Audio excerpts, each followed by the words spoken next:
छत्रपति शिवाजी महाराज को महाराष्ट्र में पूजा जाता है। बुधवार को छत्रपति शिवाजी महाराज की जयंती के मौके पर पूरे देश में उत्साह का माहौल है। हालांकि कांग्रेस नेता और लोकसभा विपक्ष के नेता राहुल गांधी का शिवाजी महाराज की जयंती पर किया गया पोस्ट विवादों में छाया रहा। राहुल के पोस्ट में एक शब्द को लेकर बीजेपी ने उन्हें घेर लिया। राहुल ने लिखा, छत्रपति शिवाजी महाराज जी की जयंती पर उन्हें सादर नमन और अपनी विनम्र श्रद्धांजलि अर्पित करता हूं।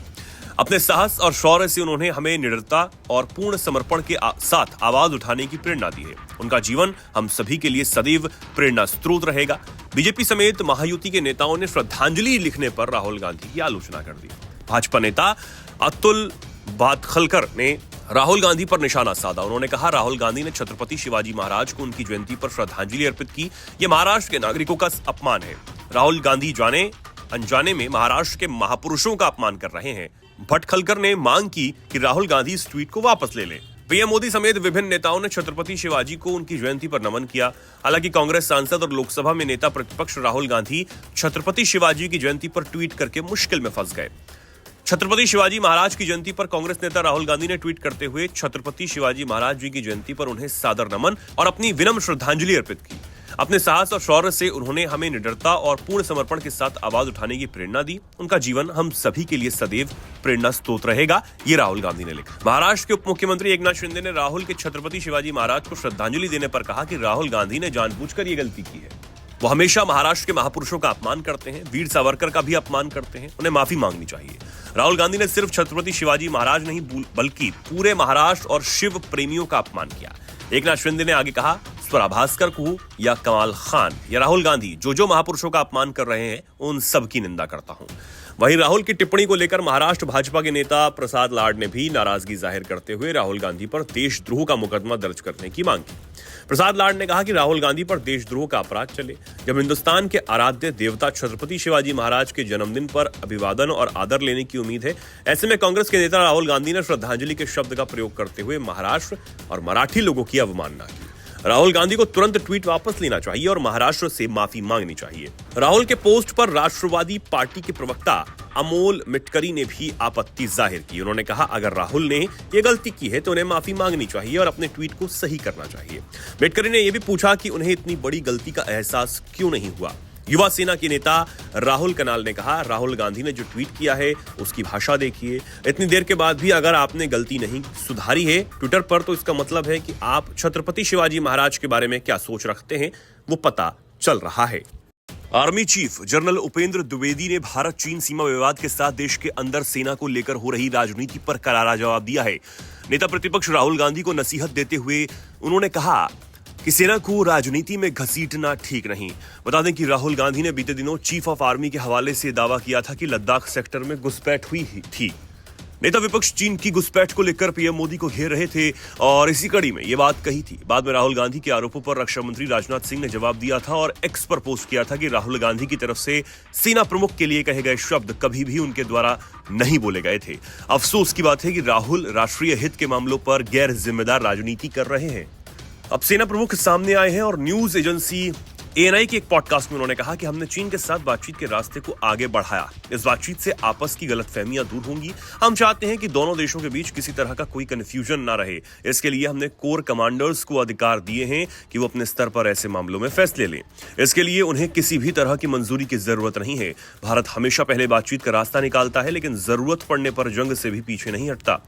Army chief general Upendra Dwivedi ने कहा कि पहले सीमा पार से हमें कहा जाता था कि साथी आपका हुक्म तो दिल्ली से आएगा, हम तो यहीं से फायर कर देंगे। आर्मी चीफ ने हथियारों की बिक्री को लेकर कहा कि हमारे यहां से अब हथियार भेजे जा रहे हैं। ऐसा इसलिए हो पा रहा है क्योंकि अब हथियार बनाने वाली कंपनियों को आसानी से लाइसेंस मिल रहा है और उन्हें छूट भी मिल रही है। भारत हमेशा पहले बातचीत का रास्ता खोजता है, लेकिन अब जरूरी होगा तो हम जंग से भी पीछे नहीं हटने वाले। उपेंद्र द्विवेदी महिलाओं को सेना में शामिल करने के पक्षधर रहे हैं। उन्होंने महिलाओं को देवी काली की तरह सेना में शामिल रहने पर जोर दिया और झांसी की रानी लक्ष्मीबाई का विशेष तौर पर जिक्र किया। वहीं कांग्रेस नेता राहुल को विनायक सावरकर के मामले में बड़ी राहत मिली है। उन्हें व्यक्तिगत पेशी से छूट मिल गई है। सावरकर पर राहुल गांधी के सवालों के चलते हर बार बीजेपी बैकफुट पर आ जाती है और अब राहुल गांधी ने सावरकर के इतिहास को देश के सामने लाने की तैयारी भी कर ली है। उन्होंने पुणे के एक विशेष एमपीएमएलए कोर्ट में चल रहे मामले को लेकर मांग की है कि इसे मन ट्रायल में बदल दिया जाए, क्योंकि उनके बयान ऐतिहासिक तथ्यों पर आधारित हैं। राहुल ने मार्च 2023 में ब्रिटेन राहुल गांधी मार्च 2023 में ब्रिटेन गए थे। इस दौरे के दौरान लंदन में प्रवासी भारतीयों के सम्मेलन में उन्होंने विनायक सावरकर को लेकर कुछ तथ्य रखे थे, जिसे लेकर विनायक सावरकर के रिश्तेदार सत्यकी ए सावरकर ने राहुल के खिलाफ पुणे में मानहानि की शिकायत दर्ज करवाई थी। पुणे की विशेष अदालत में सुनवाई के दौरान राहुल ने अपने वकील मिलिंद पवार के जरिए एक आवेदन दिया, जिसमें उन्होंने सावरकर पर ऐतिहासिक तथ्यों के रिकॉर्ड को सामने रखने के लिए मुकदमे को समन ट्रायल में बदलने की मांग कर दी। राहुल गांधी की तरफ से कहा गया कि इस मामले में गहन और विस्तृत बहस की जरूरत है। सुनवाई में लंबा समय लगने की संभावना है और न्याय के हित में यह जरूरी होगा कि इस मामले की सुनवाई समन मामले के रूप में की जाए, क्योंकि संक्षिप्त सुनवाई में मामले की सच्चाई सामने नहीं आ पाएगी।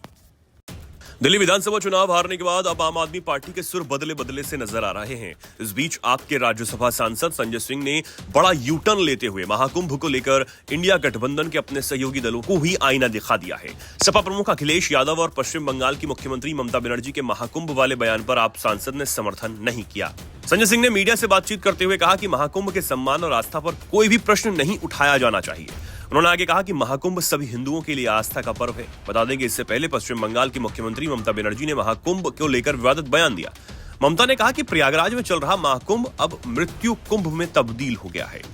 ममता से पहले सपा प्रमुख अखिलेश यादव ने भी महाकुंभ को लेकर बड़ा बयान दिया था, जिस पर विवाद खड़ा हो चुका था। सोमवार को कन्नौज में उत्तर प्रदेश के पूर्व सीएम अखिलेश ने मीडिया से बातचीत करते हुए महाकुंभ को लेकर यूपी के सीएम योगी आदित्यनाथ पर बड़ा हमला बोला।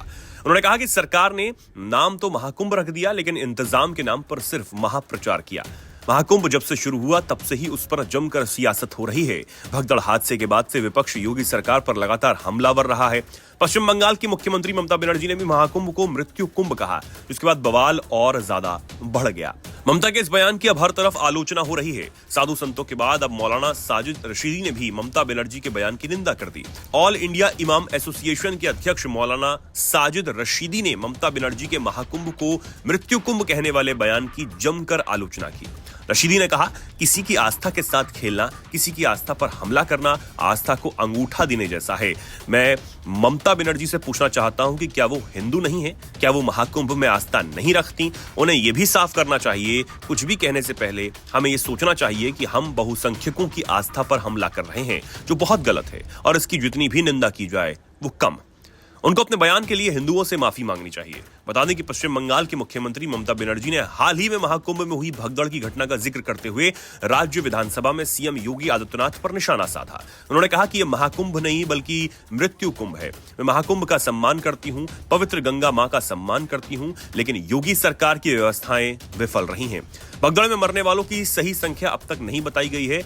अमीर वीवीआईपी लोगों के लिए 1 लाख रुपए तक के टेंट का प्रावधान है। कुंभ में गरीबों के लिए कोई व्यवस्था नहीं।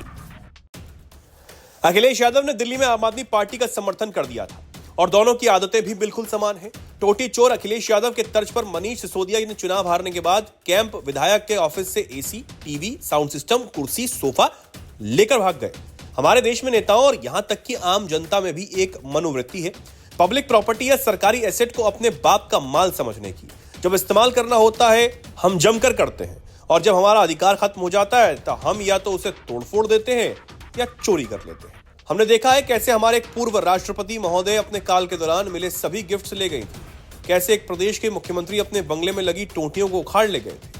इसी कड़ी में अब जुड़े हैं कट्टर ईमानदार और दिल्ली के पूर्व उप मुख्यमंत्री मनीष सिसोदिया, जो हारने के बाद अपने ऑफिस का सारा सामान, फर्नीचर, एसी, म्यूजिक सिस्टम और टीवी तक उखाड़ कर ले गए। ये सब पब्लिक प्रॉपर्टी थी, जनता के पैसे से बनी हुई चीजें। पटपड़गंज से चुनाव जीते बीजेपी के रविंद्र सिंह नेगी ने इस वीडियो में मनीष सिसोदिया को ही एक्सपोज नहीं किया है। उम्मीद है इसकी रिकवरी जल्द ही हो जाएगी।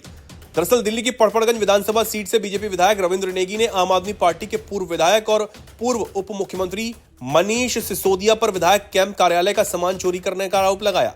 रविंद्र नेगी ने सिसोदिया के विधायक कार्यालय का वीडियो भी सोशल मीडिया पर पोस्ट किया है। दरअसल ये कार्यालय अब रविंद्र नेगी को अलॉट कर दिया गया है। नेगी ने कहा कि मैं आज जनता को आप नेताओं का असली चेहरा दिखाता हूं। इन्होंने कार्यालय से एसी, टीवी, टेबल, कुर्सी और पंखे जैसे सब सामान चुरा लिए। ये चोर लोग हैं, महाभ्रष्टाचारी हैं।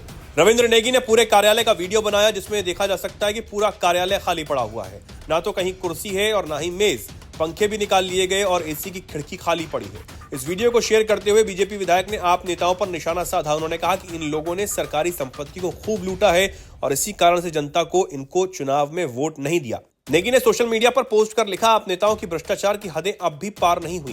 ये अपनी असलियत और चोरी छिपाने की राजनीति में माहिर हो चुके हैं। हम जनता के हक की रक्षा करेंगे और ऐसे भ्रष्टाचारियों को बेनकाब करने का काम करेंगे। इसके साथ उन्होंने मनीष सिसोदिया को कोर्ट का लीगल नोटिस भेजने की बात भी कही है।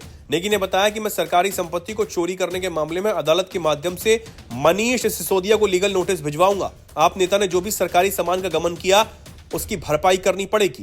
वहीं सोशल मीडिया यूजर द्वारा इस वीडियो पर कमेंट करते हुए आपको भ्रष्टाचार पर घेरा जा रहा है।